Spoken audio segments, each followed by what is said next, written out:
Dia 17 de maio, meditação no Café com Deus Pai, do pastor Júnior Rostirola.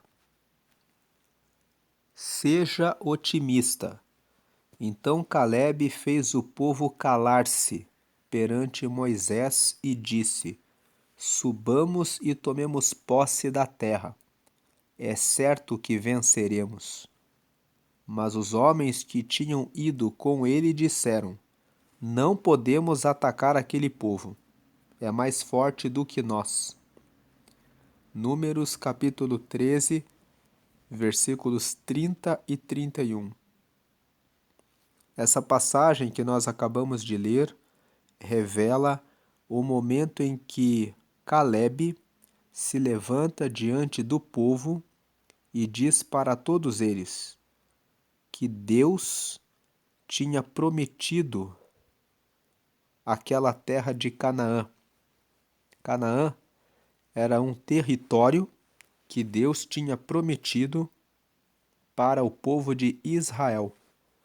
Eles ficaram durante 40 anos caminhando pelo deserto, aguardando até chegar a hora de chegarem em Canaã e poderem tomar posse daquela terra.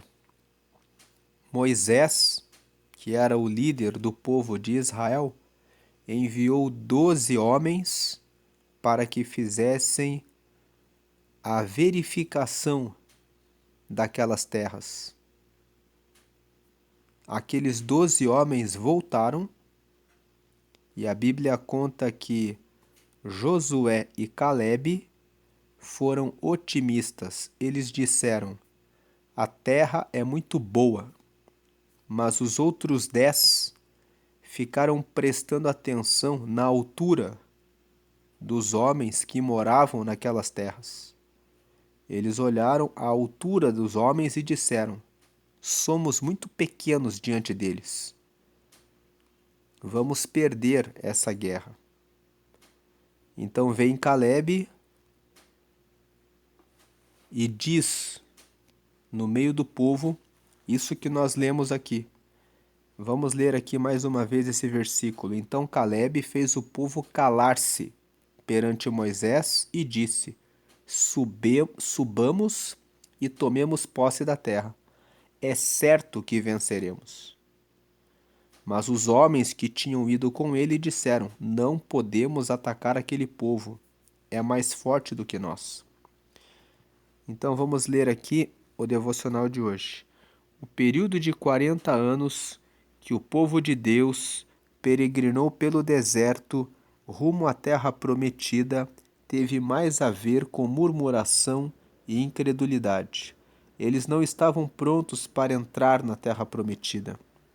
Enquanto Josué e Caleb viram a oportunidade de viver o sobrenatural com Deus, os demais espias viram a mesma terra de forma pessimista. Por isso, muitos que haviam saído do Egito não puderam entrar na terra prometida, perecendo no deserto. Visualizaram a promessa e a prosperidade da terra, a capacidade local de prover recursos e mantimentos para toda a nação, mas, no processo do milagre, não confiaram que Deus daria a eles toda a terra por herança. Com isso, aprendemos que, já que o inimigo não podia roubar a terra prometida, roubou a fé do povo. Uma viagem que levaria poucos dias durou 40 anos.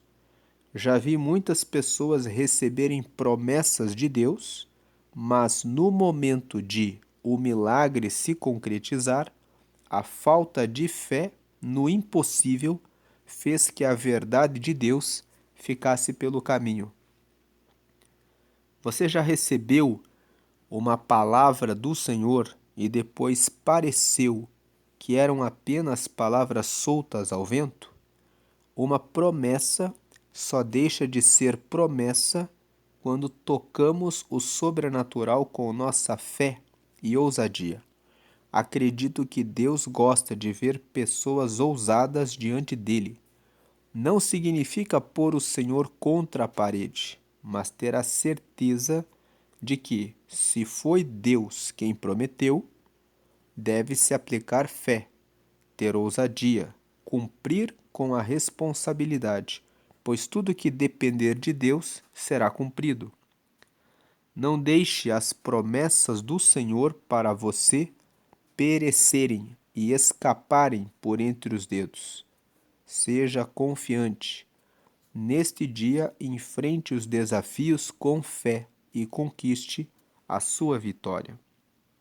A frase de hoje é: o inimigo não pode roubar a sua promessa, mas pode roubar a sua mente. Hoje é o dia 137 de 365. A leitura bíblica de hoje é 1 Coríntios capítulo 8 e a palavra-chave de hoje é oportunidade. Quais são as oportunidades que você tem perdido por causa da falta da sua fé? Lendo a frase de hoje mais uma vez, o inimigo ele não pode roubar a sua promessa. Quando Deus faz uma promessa, a promessa é sua, mas ele pode roubar a sua mente. Ele pode roubar a sua confiança, a sua fé de que você pode tomar posse daquela bênção, daquela vitória, da promessa que Deus fez a você. Então, que hoje você não deixe escapar entre os dedos as promessas que Deus fez para você. Que você hoje veja essa palavra-chave de oportunidade. Se Deus está dando a você a oportunidade, vá com confiança, porque Deus está na sua frente. Essa é a palavra de hoje que fala sobre ser otimista, sobre ter confiança. Tenha confiança em Deus. Agora quero fazer um convite a você que ainda não entregou a sua vida a Jesus. A Bíblia fala que Deus enviou Jesus para entregar a sua vida na cruz, para que pelo sangue dele, que foi derramado lá na cruz, todos possam receber a justificação dos seus pecados. Quando você aceita Jesus, os pecados são perdoados e a partir disso você recebe o Espírito Santo, que é o próprio Deus, a terceira pessoa da Trindade. Nós temos Deus Pai, Deus Filho e Deus Espírito Santo. Quando você recebe Jesus, você recebe o perdão dos pecados e, por isso, limpo dos pecados, recebe Deus, o Espírito Santo em você.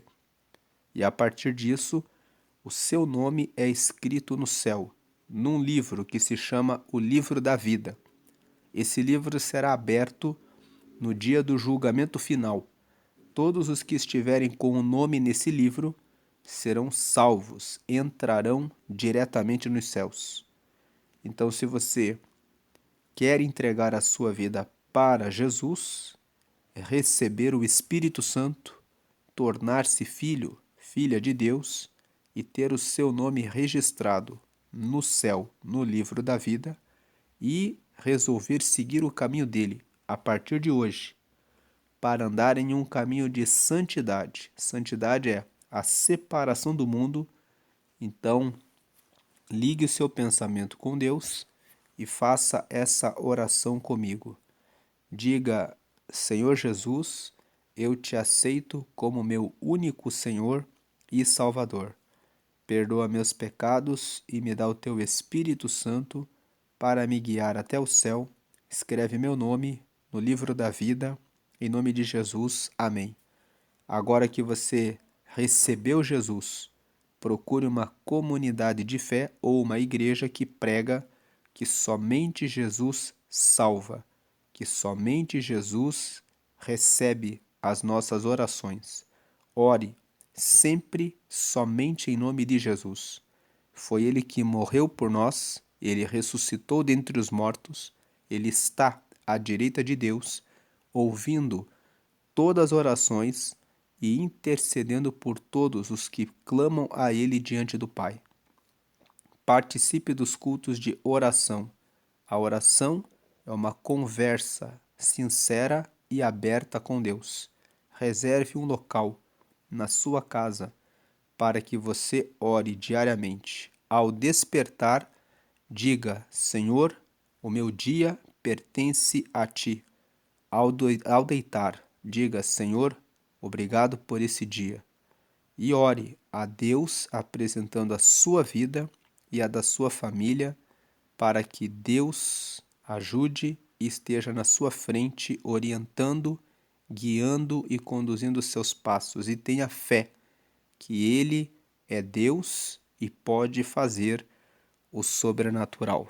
Vamos fazer uma oração final para agradecer a Deus. Senhor, te agradecemos pela tua palavra que nos mostra o momento em que o povo chegou na terra prometida.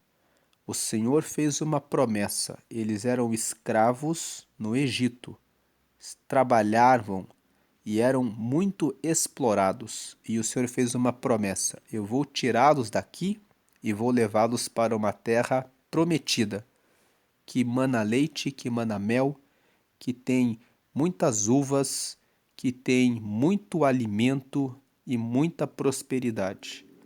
E a caminhada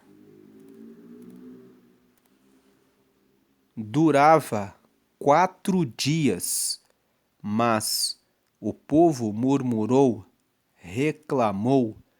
Então o Senhor deu a eles um fardo, que ficassem durante 40 anos peregrinando em volta do mesmo deserto, até que eles entendessem que o Senhor era Deus e estivessem prontos para chegar até a terra prometida.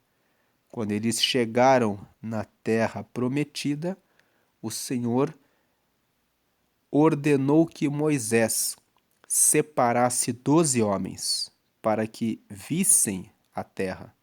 E aqueles 12 homens viram a terra, que ela realmente era muito boa, mas 10 voltaram tristes, olhando para os obstáculos. Mas Josué e Calebe disseram: se Deus prometeu, a terra é nossa. E esses 2 homens foram confiantes e foram eles que incentivaram o povo a irem para as batalhas para tomarem a terra, e isso aconteceu mediante a fé desses 2 homens, Josué e Calebe. E assim como aconteceu nesse texto que lemos, o Senhor hoje traz essa mensagem, querendo despertar a nossa fé. Que cada filho, cada filha do Senhor agora tenha fé, a fé que vem do céu, a fé que é despertada pelo teu Espírito Santo. Que possam crer que o Senhor tem poder de fazer coisas sobrenaturais, extraordinárias, incríveis, que o homem e a mulher não esperam. A tua palavra fala isso em 1 Coríntios, no capítulo 2, no verso 9. Aquilo que o olho não viu, nem o ouvido ouviu, nem nunca subiu na imaginação, no coração do homem, é o que o Senhor tem preparado para aqueles que o amam. Então o Senhor tem muitas bênçãos e respostas para a oração do teu povo, e eu peço que o Senhor abra a visão espiritual para que possam perceber o teu mover e o teu agir e tenham confiança para darem o próximo passo, sabendo que o Senhor vai à frente. Que o Senhor realize coisas novas na vida do teu povo para que haja testemunhos da tua grandeza, soberania, poder e glória, e que possam dizer: só o Senhor é Deus, o Senhor é maravilhoso, o Senhor é bom, Ele é eterno, Ele é todo-poderoso, Ele reina e governa sobre a terra de eternidade em eternidade. Que o Senhor agora manifeste o teu poder para a glória do nome do Senhor. Que Que se faça assim, hoje, eternamente. Amém. E graças a Deus. A leitura bíblica de hoje é 1 Coríntios, capítulo 8. 1 Coríntios é a primeira carta que Paulo escreveu para a igreja de Corinto, que ficava na região da Macedônia. As pessoas que nascem em Corinto são chamados coríntios. Paulo, enviado por Deus para falar aos coríntios, escreveu 2 cartas para eles. As cartas que Paulo escreveu para os coríntios trazem ensinamentos a respeito da vida cristã. Então, 1 Coríntios capítulo 8 traz uma resposta de Deus para as dúvidas que os coríntios tinham a respeito de comerem alimentos sacrificados a outros deuses. Vamos ler aqui a orientação dada pelo apóstolo Paulo para a igreja de Corinto. Ele diz assim, verso 1: Agora vou tratar do problema dos alimentos oferecidos aos ídolos. Na verdade, como se diz, todos nós temos conhecimento. Porém, esse tipo de conhecimento enche a pessoa de orgulho, mas o amor nos faz progredir na fé. 2. A pessoa que pensa que sabe alguma coisa ainda não tem a sabedoria que precisa. 3. Mas quem ama a Deus é conhecido por Ele. 4. Quanto a comer alimentos que tenham sido oferecidos aos ídolos, nós sabemos que um ídolo representa alguma coisa que realmente não existe. E sabemos que existe somente um Deus. 5. Pois existem os que são chamados de, entre aspas e com letras minúsculas, deuses, tanto no céu como na terra, como também existem muitos, mais uma vez, entre aspas e letras minúsculas, deuses, e muitos, entre aspas e com letras minúsculas, e muitos senhores. 6. Porém, para nós existe somente um Deus, com letra maiúscula, que é o Pai, com letra maiúscula, e Criador também, com letra maiúscula, de todas as coisas, para quem nós vivemos. E existe somente um Senhor, com letra maiúscula, que é Jesus Cristo, por meio de quem todas as coisas foram criadas e por meio de quem nós existimos. Então, Paulo está trazendo esclarecimento a respeito dos, entre aspas e com letras minúsculas, deuses, em relação ao Deus, com letra maiúscula, que é o Pai e Criador, com letra maiúscula, de Jesus Cristo. Ele está dizendo que somente Deus é Pai e Criador, que todos os ídolos são nada diante de Deus e que Deus enviou Jesus Cristo, por meio de quem todas as coisas foram criadas e por meio de quem nós existimos. Agora no verso 7 ele diz: Mas nem todos conhecem essa verdade. Existem pessoas tão acostumadas com os ídolos que até agora comem desses alimentos, pensando que eles pertencem aos ídolos. A consciência dessas pessoas é fraca e por isso elas se sentem impuras quando comem desses alimentos. Então, algumas pessoas ali na cidade de Corinto, quando comiam a comida que era oferecida a outros deuses, com letras minúsculas, eles se sentiam culpados. Na cidade de Corinto havia vários deuses e era comum que nos templos, havia muitos templos, que eles fizessem algumas festas com comidas e aquelas pessoas ofereciam para aqueles ídolos, faziam orações, que toda essa comida aqui seja oferecida para o Deus tal, para o Deus tal, e deixavam aquilo público para que as pessoas comessem. Algumas pessoas iam, comiam e depois se sentiam impuras, se sentiam culpadas.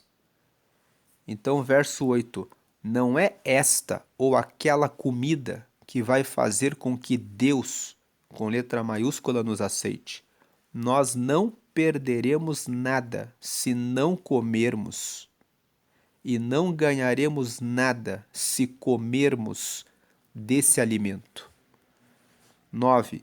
Mas tenham cuidado para que essa liberdade de vocês não faça com que os fracos na fé caiam em pecado. A questão era que, quando esses templos faziam essas festas e colocavam aquelas comidas expostas, aquilo era liberado para todas as pessoas. As pessoas faziam festivais. Então, os cristãos que tinham plena confiança em Deus iam nesses lugares e comiam e diziam assim: se eu comer essa comida, se eu consagro a comida a Deus, isso é de Deus e pronto. Eu como e não tem problema nenhum. Mas havia os irmãos fracos na fé. Quando comiam, se sentiam culpados, pensando assim: comi uma comida que foi oferecida para esse Deus, para esse ídolo, então agora estou errado. E Paulo diz: na verdade, não faz diferença nenhuma, porque só existe um Deus que criou os céus e a terra, que enviou Jesus, por meio de quem nós existimos. Então, comida é comida. Mesmo que eles tenham oferecido a outros ídolos, podemos comer ou não comer, isso é indiferente. Agora o verso 9 ele diz: mas tenham cuidado para que essa liberdade de vocês não faça com que os fracos na fé caiam em pecado. 10. Porque se uma pessoa que tem a consciência fraca neste assunto vir você, que tem, entre aspas, conhecimento, comendo alimentos no templo de um ídolo, será que essa pessoa não vai querer também comer alimentos oferecidos aos ídolos? Ele colocou entre aspas esse conhecimento porque as pessoas que tinham o conhecimento de que não faz diferença nenhuma comiam com a consciência tranquila e sabendo: eu não estou adorando o ídolo. Comida é comida. Eu estou comendo e eu sei que só existe um Deus. Existiam essas pessoas e Paulo fala: vocês têm entre aspas conhecimento, porque vocês não entendem que quando vocês comem na frente de quem é mais fraco na mente, na consciência, no entendimento, você faz que a outra pessoa coma aquela comida para adorar o ídolo. Então algumas pessoas viam os outros irmãos comendo naquele templo e pensavam assim: se o irmão ou a irmã está lá comendo, então não tem problema, eu também vou lá comer. Só que a pessoa ia lá e comia, e ela pensava assim: eu posso adorar a Deus e posso adorar aos outros ídolos. Então Paulo estava alertando eles: não façam com que os fracos pequem. Quando eles virem vocês comendo na mesa dos ídolos, eles vão entender que é possível adorar aos ídolos e a Deus ao mesmo tempo, e não é. Então, a liberdade de vocês, esse conhecimento, o que é para vocês é tranquilo, vai fazer com que os fracos se desviem. Então, verso 11: assim, esse cristão fraco, este seu irmão, por quem Cristo morreu, vai se perder por causa do, entre aspas, conhecimento que você tem. Então, Paulo está colocando entre aspas esse conhecimento porque está dizendo: Você tem o conhecimento de que não tem problema nenhum, porque você é forte na fé. Você sabe que só existe um Deus. E você vai lá e come a comida porque você entende que aquilo ali é só comida. Só que o cristão que é fraco, quando ele vê você comendo aquela comida, ele vai lá e come para adorar aquele Deus. Porque ele vê você comendo lá. Então ele pensa, então é possível adorar a Deus e aos outros deuses, que são ídolos. Então Paulo, quando diz, você tem entre aspas conhecimento, porque você tem o conhecimento, mas esse conhecimento não alcança que se você faz isso, você desvia o seu irmão. Então isso não é conhecimento de verdade. Agora o verso 12. Desse modo, pecando contra o seu irmão e ferindo a consciência dele, você estará pecando contra Cristo. Se eu faço o outro irmão errar e sentar na mesa do templo de um ídolo e comer aquela comida adorando o ídolo, pensando que aquilo é normal, então eu desviei o meu irmão. Então, quando eu desvio o meu irmão, pela minha liberdade, pelo meu conhecimento, e eu faço outro desviar, então eu estou errando, porque eu devo trazer os irmãos para o caminho certo e não desviar os irmãos. Então, o verso 13: portanto, se o alimento faz com que o meu irmão peque, nunca mais vou comer carne, a fim de que eu não seja a causa, o motivo do pecado dele. Então, Paulo aqui, quando ele fala isso, ele fala sobre ter a consciência de que nós temos uma missão: anunciar o evangelho e alcançar todos para o reino de Deus. E se eu tiver que fazer um sacrifício de uma coisa que para mim é tranquila, eu tenho certeza, isso não é pecado. Mas eu sei que se eu fizer na frente do meu irmão, da minha irmã, e esse irmão e essa irmã errarem, então eu não vou fazer. Por amor a Deus e por amor à alma do meu irmão, da minha irmã, para que eles não errem. Então Paulo está dizendo, você pode ter liberdade de fazer alguma coisa, mas se você sabe que isso ataca a fé do seu irmão, da sua irmã, não faça por amor a Deus, para conservar a fé do seu irmão e da sua irmã em Deus. Então essa é a mensagem de 1 Coríntios, capítulo 8.